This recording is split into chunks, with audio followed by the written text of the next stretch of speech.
Hello everyone! Ngayon naman po, gagawa tayo ng hair massage na oil with these spaces. Ayan. Meron tayong kyodi, tawag nila. Para siyang black pepper. Ayan. Then meron tayong rosemary. We have some bay leaves or laurel. Then we have the oil. Coconut oil po siya. Yan. All we have to do is lalagay natin lahat. Ito po ay pang-massage sa hair. Yan. Lagyan natin ng olive oil ng laurel. Lagay natin yung ating kyodi.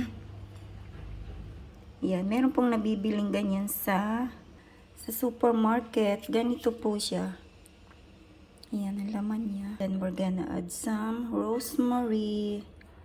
Yan, kung may halaman kayong rosemary, the better para press po siya. Katulad nito, kinuha ko lang siya guys sa aking halaman. Yan guys, binabad ko siya sa coconut oil na biologico. Ayan. Kung wala, kahit anong olive oil na lang. Or ito, ang nilagay ko ay coconut oil. Ayan. Yan, we're gonna leave it for kahit ilang araw. Then, massage natin siya sa ating hair para maging strong ang ating hair. Yan. Takpan natin.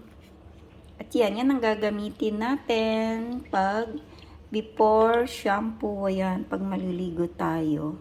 Yan ang imamassage natin sa ating scalp. Ayan, dami pang natira kasi ang dami kong kinuha kanina sa aking halaman. At ito naman ay fresh. Hindi rin binibili. Ayan. Yan, maganda po siyang pang-massage sa hair natin bago tayo mag-shampoo. Yan, 15 minutes lang po or overnight. Yan, basta before tayo mag-shampoo ay i-massage natin siya sa ating scalp. Yan lang po. Thanks for watching. Salamat sa panonood. Till next video. Bye!